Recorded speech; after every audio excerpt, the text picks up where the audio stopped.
Buenas noches. Buenas noches. Es una de las personas que más sabe de droga en este país. Profesora de Derecho Penal y magistrada suplente de la Audiencia Nacional. Directora del Gabinete del Plan Nacional sobre Drogas y asesora de organismos internacionales. Su experiencia le ha permitido escribir un libro en el que propone la legalización como solución al problema de las drogas y el narcotráfico. Se llama Araceli Manjón Cabeza. Bueno, Araceli está segura de que la solución al problema de la droga es la legalización. Sí, estoy segura porque a pesar de que yo partía del otro extremo, es decir, yo he trabajado en la represión, he servido para la represión y cuando lo hacía con entusiasmo, pero bueno, poco a poco me fui dando cuenta de que el sistema no funcionaba, que no se sustentaba en ninguna eficacia, que se alimentaba a sí mismo y que era una huida hacia adelante. A partir de ahí empecé a observar, a estudiar, a leer cuáles podían ser las salidas, si este prohibicionismo se podía suavizar. He llegado a la conclusión de que no se puede suavizar y que por lo tanto la única opción es ir a un sistema de legalización controlada de drogas. La legalización de todas las drogas, incluidas las duras.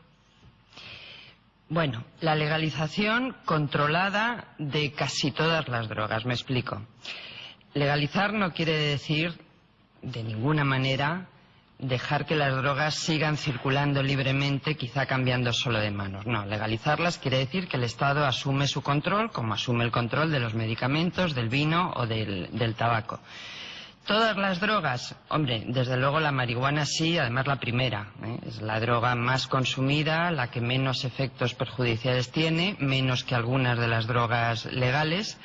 Y bueno, pues la legalización tendría que ser la primera y prácticamente sin límites, quiere decir, por encima de los 18 años o la mayoría de edad, sin límites.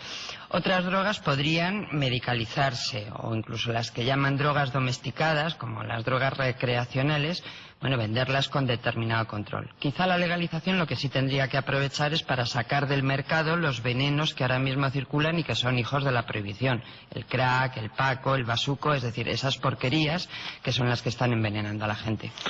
Es decir, que usted distingue entre drogas duras y drogas blandas, ¿no?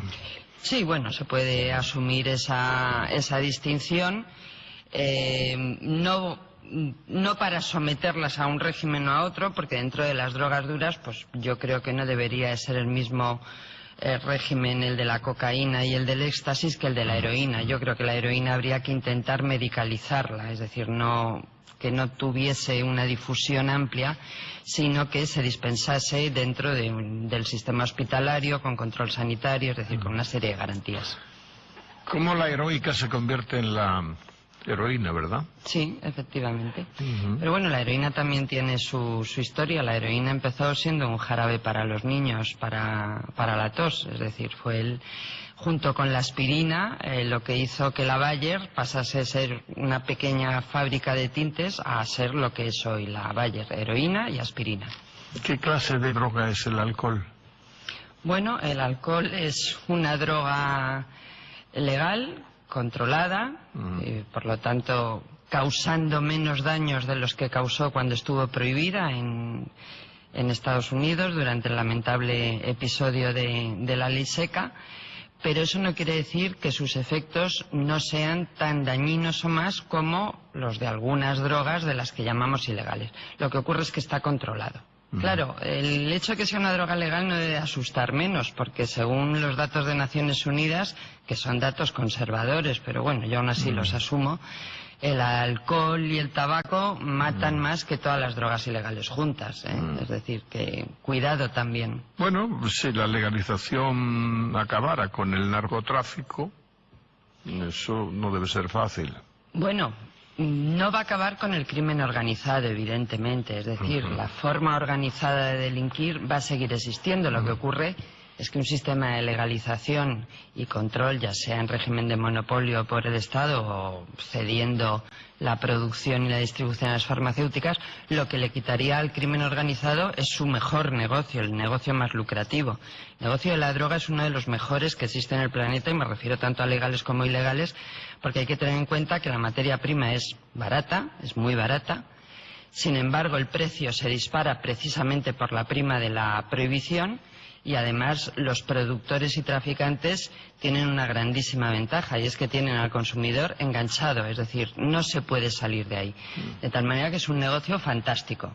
Si al crimen organizado se le quita ese negocio, se le quita una porción muy importante de sus beneficios, y por lo tanto se disminuye su capacidad de corromper, de matar, de dominar estados, de tener embargadas a determinadas sociedades, de tal manera que, bueno, la solución no es para acabar con el crimen organizado, pero sería un golpe mortal al crimen organizado. La solución es para que los consumidores no vivan el infierno que viven ahora mismo.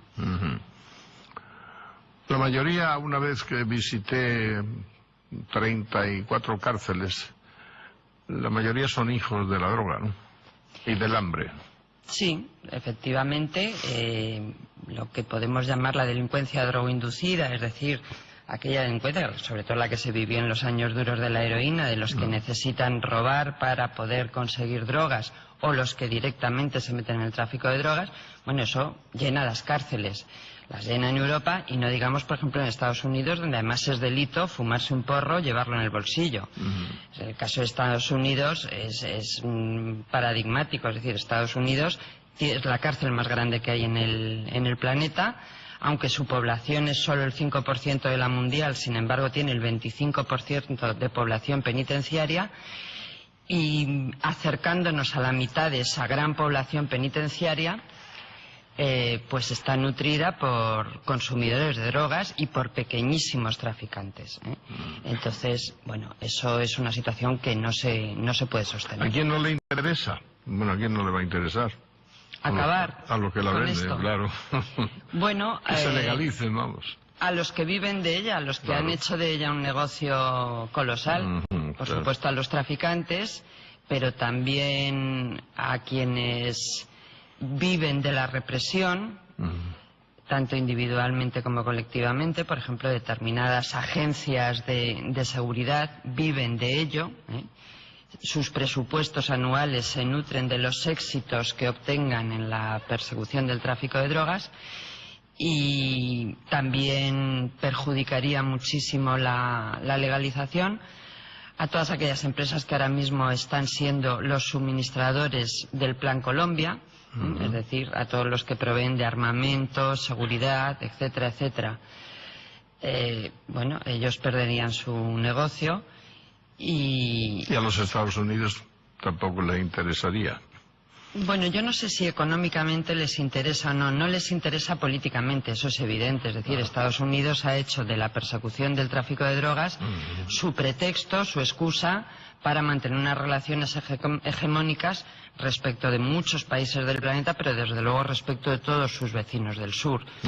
A través de la droga, no le interesa. A través de la droga pueden entrar en la política, ¿no? Efectivamente. Es decir, Estados Unidos, cuando exporta la cruzada antidroga fuera de sus fronteras, lo hace con la idea de que solo ellos son capaces de llevar adelante esa cruzada, y que por lo tanto los países tienen que dejarse colonizar para acabar con el flagelo de la droga, lo cual quiere decir introducir dinero, militares, espías, en fin, de todo. ¿La droga estuvo prohibida siempre, Araceli? No, en absoluto.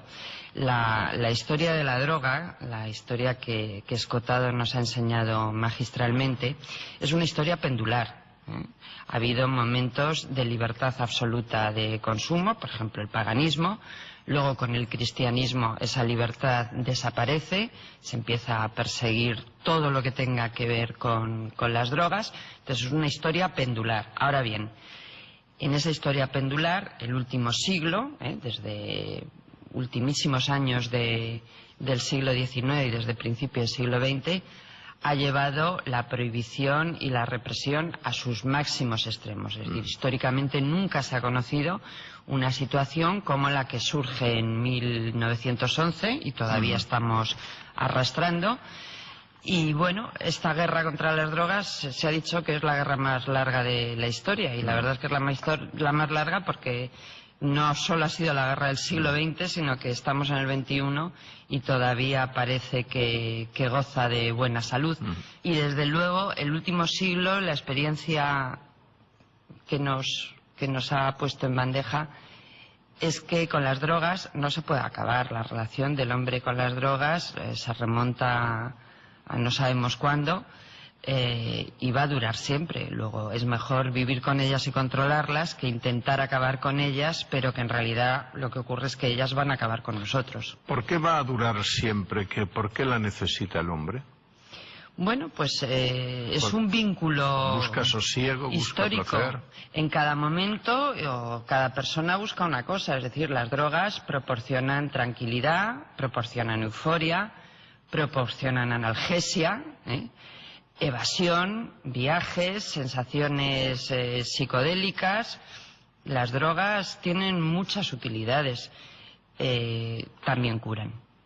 Y hay gente muy linda que toman droga. Sí, naturalmente. Y gente muy sensible y muy flexible. Naturalmente. ¿No? Muchos artistas muy frágiles, utilizaron claro, las drogas para inspirarse o para colocarse en un nivel sensorial superior. Goya, por ejemplo, consumía drogas. Byron consumía drogas.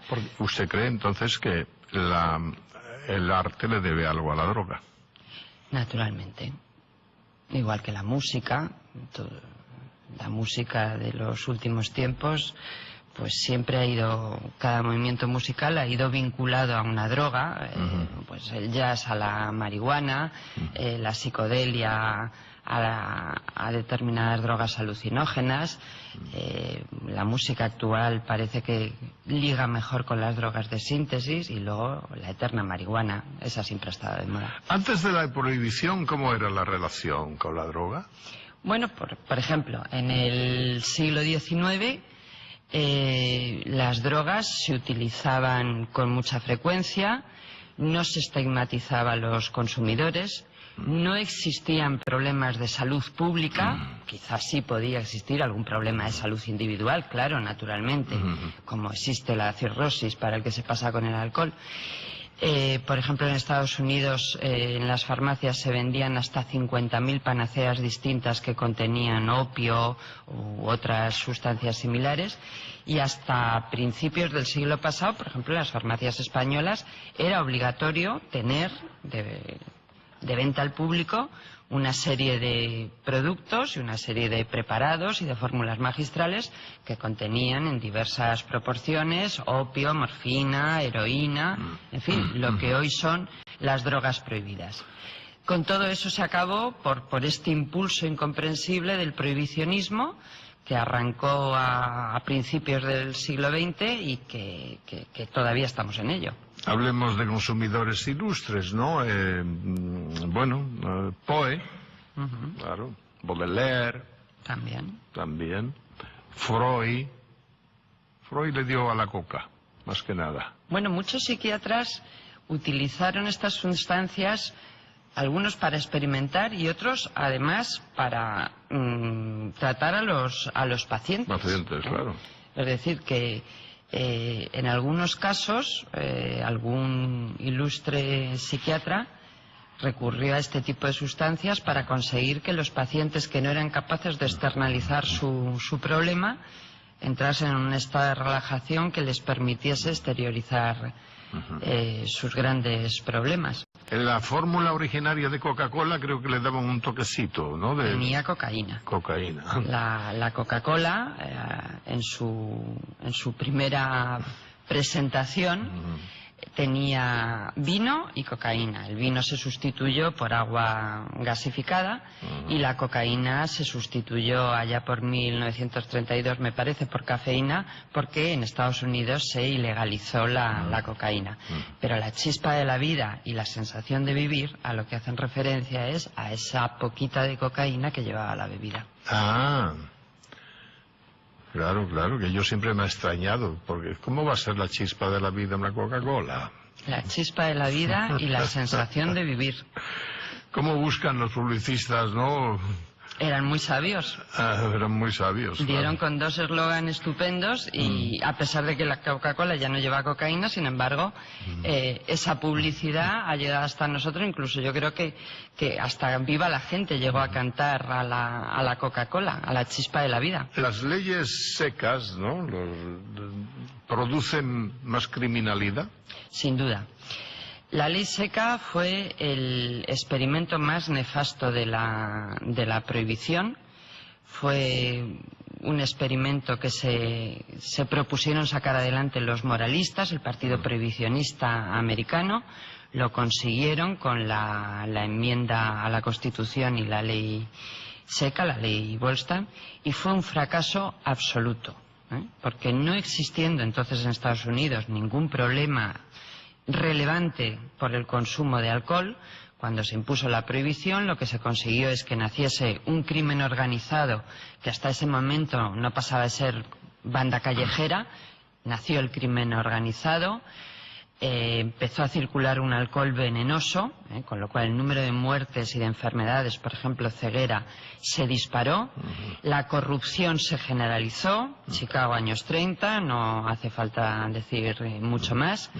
Y bueno, cuando la cosa llegó hasta los propios consejeros del presidente Harding, que fueron acusados de corrupción, se dejaron comprar por el crimen organizado, pues se llegó a la conclusión de que no cabía otra posibilidad nada más que derogar la ley seca y volver a un mercado legal y controlado de alcohol, como hemos tenido siempre y seguimos teniendo. Claro, imponerle a un ser humano la sobriedad, hacerlo por ley, ¿no?, es absurdo, sobre todo porque no se ha conseguido. Vamos a ver, el prohibicionismo tenía una meta que era la prohibición planetaria para conseguir un mundo libre de drogas. Eso no solo no se ha conseguido, sino que el prohibicionismo ha provocado más drogas y sobre todo más peligrosas. Claro. Encarcelarlo por consumir drogas es una injusticia. Es contrario a la libertad. Totalmente contrario a la libertad. Ese es el mayor exceso del prohibicionismo. Encarcelar a los sujetos que consumen o que poseen drogas. Afortunadamente en la mayoría de los países de Europa no se hace así, pero en Estados Unidos y en muchos otros países se sigue metiendo en la cárcel al señor que se fuma un porro. Otra cosa que me gustaría saber, si usted la ha probado. ¿La droga? Sí. Claro, si investiga sobre ella, claro, tendría que conocerla, ¿no? Pero no se olvide que el alcohol y el tabaco también son drogas.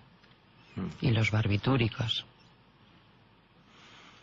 Y después de hacerlo, ¿ha cambiado su pensamiento? No. Todo lo contrario. No. Yo no soy una consumidora de drogas ilegales, si es lo que me quiere preguntar. Pero no quiero preguntarle eso. Pero yo creo que el régimen de control es bueno para todos, consumidores y no consumidores. Es decir, la prohibición, esto ya lo ha declarado mucha gente, es la peor estrategia que hay frente a los consumidores, frente a los adictos y frente a los no consumidores. El poder de los narcotraficantes es extraordinario. Leí en un periódico mexicano que le preguntaban a un grande de la droga si habían pensado en matar a Calderón, al presidente. Dice, sí, lo estamos pensando, pero así salió en la prensa. Bueno, es que además son muy arrogantes. Sí. Son muy arrogantes y no se esconden. No se esconden. No tienen ningún problema en publicitarse. Y cuando surgen ahora nuevos cárteles o nuevas organizaciones, lo primero que hacen es utilizar las redes sociales para publicitarse y para demostrar que son mejores o más potentes que los demás. Es decir, no se esconden, no son nada discretos. No es como aquella mafia antigua de hombres que estaban permanentemente escondidos. No. Estos gustan de publicitarse y algunos además es que compran su propio prestigio social. Es decir, algunos narcos han llegado a tener gran predicamento entre la población basta pensar en Pablo Escobar, porque claro, con las ingentes cantidades de dinero que tenía, construía hospitales, polideportivos, escuelas. Entonces, bueno, el narco compra su propio prestigio en un determinado momento, y algunos, pues realmente han tenido un apoyo social muy importante. Usted fue número 2 del señor Garzón, ¿no? Sí, era su directora de gabinete. ¿Cómo está? Bueno, pues todo lo bien que pueda estar alguien que es muy constructivo y bastante optimista, pero que ha sido exiliado de su país, de su carrera y de su ámbito. Afortunadamente, como en otros países no ha calado esta persecución que se ha desatado en España contra él, pues bueno, sigue teniendo ofertas de trabajo, buenos trabajos, en muchos países sudamericanos, pero no deja de ser un exiliado. ¿Cómo siguió el proceso?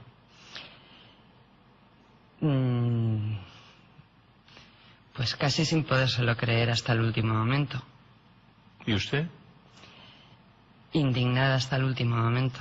¿Le ha parecido injusta la inhabilitación? Sí, totalmente. Totalmente, porque primero, si hablamos solo desde un punto de vista técnico jurídico, yo creo que no cometió delito de prevaricación.